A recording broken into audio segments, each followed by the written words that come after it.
Hello, and here it is, a Phenyx PM10 cordless in-ear system for monitoring and so for bands and so on. Stay tuned and I'm going to have a lot more to say about it.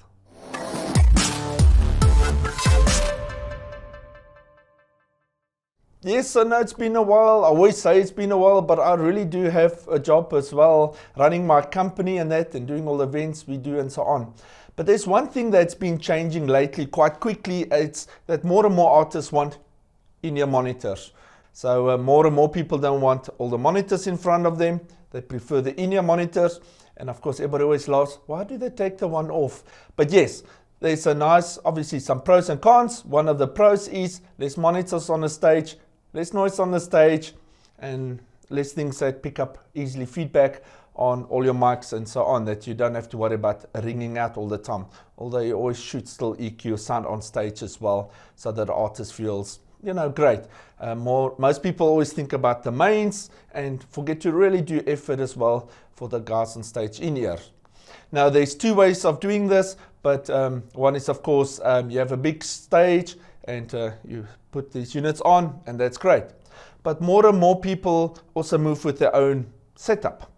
You might have like a little MR18 or Allen & Heath rack mount or whatever it might be, a little Behringer, and you have your own cordless units, and you already sort out your own mix on stage. You plug instruments in there, they appear the mix, and then you just send a signal to the main house. Two ways, of course, of doing the in-ears is you can go with a cable in, and you just have a little preamp or a headphone amp to be correct, and you change your volume and off you go. But that's all good and well for drummers and maybe a keyboardist if you sit or even stand but in one place.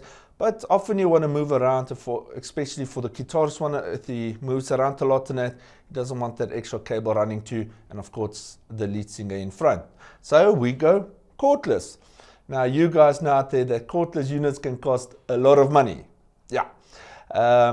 Yes, I'm lucky. I have a PSM 300 Shure, and you can go look up the prices. They are quite expensive. My wife still uses an old PSM 200, and my father-in-law with their band, but they were great. But I was thinking I need to find something a bit cheaper for the average person. And about 2 years ago, I started using a product called Phenyx. There they are. So I looked them up and I saw, nice, they do in-ears. And as a YouTuber, I YouTubed, and I looked at a few other options too, and I saw that there's quite good remarks on these units. Now yes, please don't try to compare them to units that cost thousands of dollars. You've got to be realistic. What I do find about the Phenyx stuff is I always get surprised actually. Now obviously when it comes to radio frequencies, you can't always guarantee everything is great, and you might find one or two people that's moaned about it. I've had even people complaining about Shure units, and I went so far that I bought 2 units. I looked at this one specifically. Let's see if we can start opening it. Still brand new. I thought I will open it with you guys. And of course, this is when I should have brought a knife. Now, old days we would use our teeth, and our mothers will get very cross about it. Let's see if we can get this thing open. There, I found a hole.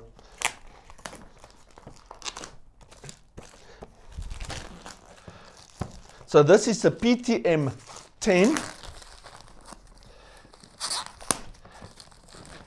and it's the one that's called 2B. There we go. Let's go it that way. And you'll see it comes with a sender and 2 belt pack receivers. And I will show you just now a little trick it has that makes it a great idea to use. Okay, so before I open it, on the box it says UHF is 902 to 928 megahertz. It comes in 2 frequency ranges, so first check what's allowed in your area, and of course maybe if you're already full in one side, you want to move to another side, because maybe using in a certain frequency range a lot of microphones in that already, and then when you add this unit, remember you also got to fit in a frequency range, and then maybe it really limits how much space you have. So it's nice of them that they make them in 2 frequency bands. Let's just go on their website. Let's have a look at it so I don't mistake what I'm saying, because I have not used this unit before. But here they say, so the units are from 905 to 925. 902 to 928. So it looks like the actual unit gives you a little bit more frequency than the paper shows you. I'm not complaining about that. And then the other frequency range is 555 to 575 megahertz. So look what's allowed in your area. And maybe if both is allowed, see which one's already quite filled up and go on another frequency. And then it comes in PM10, B or 1B, 1 belt pack, 2B, 2 belt pack, and 4B. I think you know where I'm going with this, 4 belt pack. I think that's enough information. I just wanted to see what they say. Okay, so let's open this up. Oops. And there we go. And oh, okay, I did not expect that. Could get a hard case with it. I really thought it's just some polystyrene stuff that was in there. Well, if you're a single artist and you just go around and say, yes, my unit, plug me in and so on, this is really nice to have. The box looks so small, I didn't think it would have a case. I think I got so used to the normal Shure case. That's quite wide for the old cordless microphones. For the guys that used to buy a lot of Shure microphones in days, I think you know what I'm talking about. There we go. Ta-da! I'll add the sound effects. Phenyx Pro. Ta-da! Okay, there we go. Open it. Manual. It's in decent English. To be fair, I watch so much YouTube on this product already. I probably don't need to read the manual much. Oh, sticker. Remember the days, guys, sound companies, come on, man, bring back all the stickers. We used to get so many stickers, brands. Our flight boxes were full of stickers. I like that. I'll put it somewhere. So here's a little packet. Let's quickly open it. So there's 2 sets of in-ears. Now, like any cheaper brand, these probably are not going to sound great. I've heard people do say they don't sound great. If you can find other in-ears as soon as possible. Now on their website, I think these things are about 300 and something, 320 or something dollars for this specific one. So you've got to be fair. You can't expect good headphones. All the money's already spent on the unit. So there we go. I'm nice. Great. They give you this cable. They don't put the feet on yet. I do like that because often I find the things have feet on, and when I start rack mounting it, the feet's on the way and I've got to pull the feet off. So you can put them on yourself. I think that's a great thing. Some screws, it's probably for if you want to rack mount it. I see they also give you a big jack to mini jack. That's great. We'll see now why, for what that is. And a few other parts. Well, there we go. There's a power supply. Okay, it does feel like it has some weight to it. I get worried when I feel these ultralight power supplies. The voltage regulators, whatever they put in there, is so scary, especially for long-term use. I like that. There we go. So there's your rack mount units. So if you want to rack mount a single one, that way, yes. You can rack mount the unit. We've got an antenna or aerial, depending where you live. Some people say aerial, some say antenna. You choose what language you talk. There we go. 1 belt pack. Nice. I also like it. Does feel like it's got some weight to it. Again, 2 years ago, I bought the 8-channel in a headset because I do a lot of like school reviews and plays and some theaters. It's on a lower budget, and I bought the 4-channel and the 8-channel unit. And when I picked up those transmitters, I really thought, wow, these things feel very light. I'm really worried, but I had good results from them. But then to go further, I'm really happy. This thing feels solid. There's your batteries. There's obviously setting for adjust and so on, and set the volume knob. The volume knob at least feels quite solid too. I do like that because once or twice I played with some no-name brand things when we were at a band some places, and it just gave me, let's say, try it out, and then just having it on my belt, just moving that volume knobs are so easy to move. They just by accident change the volume, and then I'll play and like, why is it louder or softer suddenly? So maybe it's got a bit of resistance, and then your power button. and there's 2 units. And I will tell you why I bought the 2 units. This thing has a little trick up its sleeve, which is very cool. Just get rid of all the paper. And then the actual transmitter. Wow, quite a serious bag. And there you go, the Phenyx Pro PM10. As I said, when I looked at their site, they also have units like single units. It's a mono unit or 2-channel mono unit or a 4-channel mono unit. I went for the stereo unit, and one of the reasons why I prefer to go with this is it's got balanced inputs. I really like those because I don't always have to make a jack to XLR converter. And it's funny with Shure unit, the 1 units my wife uses, they have balanced inputs, but for some reason, the one model above it, I don't know if it's got to do with space, it's only got a jack input. So if you want an XLR, you've got to get a tip sleeve ring jack so that you can still have your hot, cold earth coming into it, but you've got both. And then I see it's also got a switch here to drop the signal if it's too high. Nice and simple, nothing more to it. There's the unit. Let's see how the aerial looks.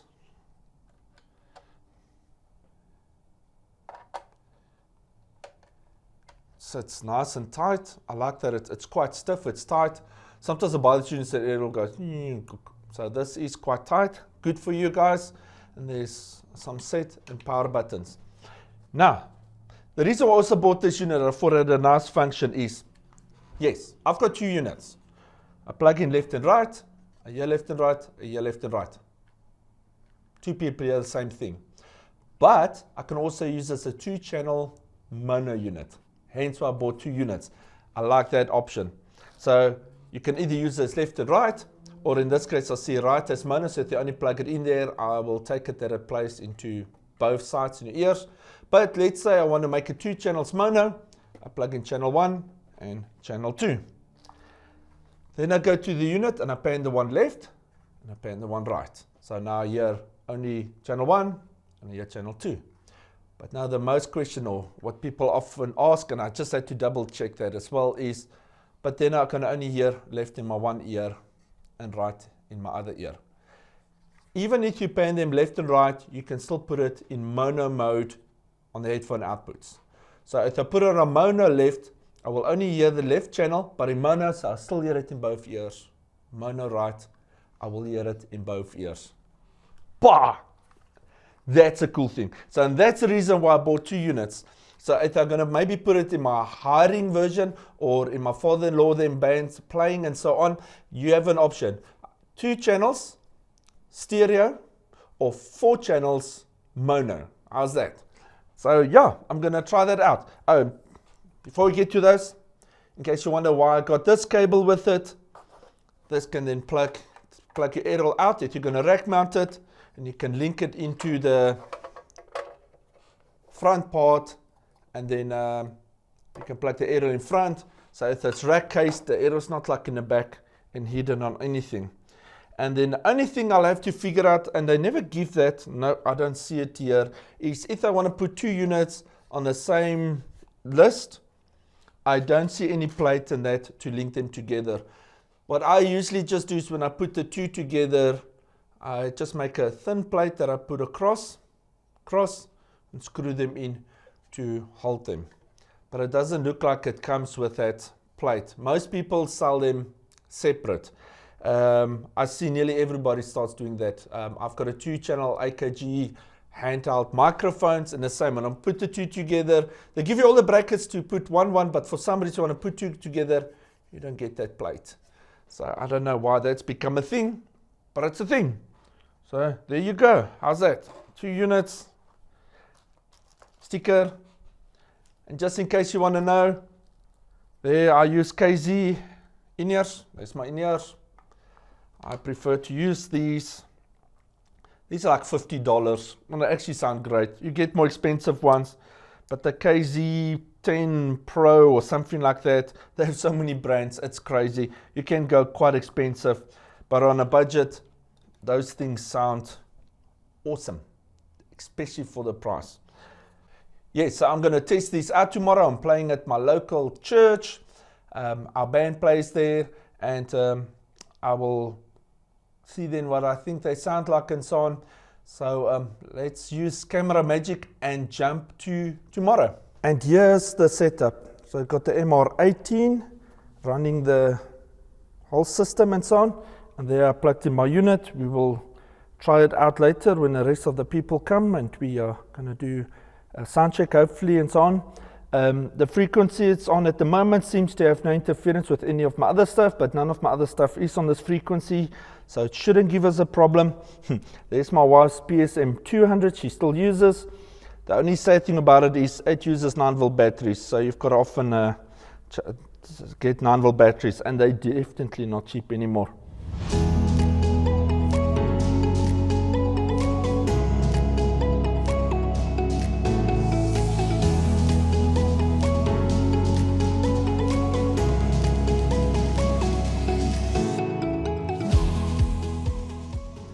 Well, that's it. We went through a test run, and this is what I have to say about it before we finish off today. When I plugged it in, I didn't do anything because my mix is plus minus set. I put the unit in, and I noticed I had to turn the volume quite high, and it had a bit of a hiss, especially at that volume. Once the people start talking in that, this wasn't really a problem and so on. But then when I went back to unit, I saw I nearly had no level. For some reason, when I had my Shure unit plugged in, my PM300, I was already quite on top of my limit.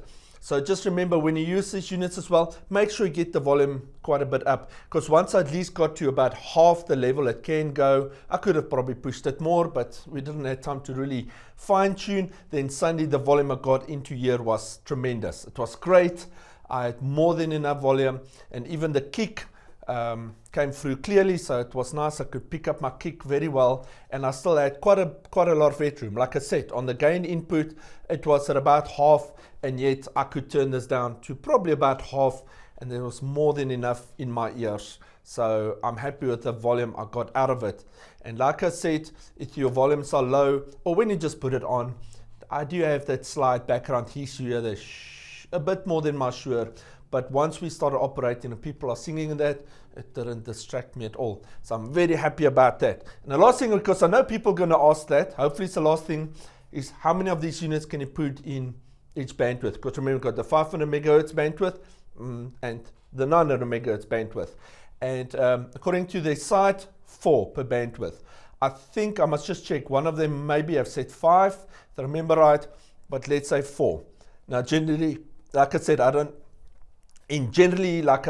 like to push the maximum amount of channels you can, because it might work in your place, and then you maybe move to another place, there's more interferences, and then your band narrows. And I have found that happen before as well with people, is they would buy the maximum channels they can put on a unit, and then they go to another place, and maybe out of their 4 units they can get 3 working, and then they complain that the product is faulty. But it's not the product actually, you just filled up the limitation of the bandwidth, because there's something else on the bandwidth as well.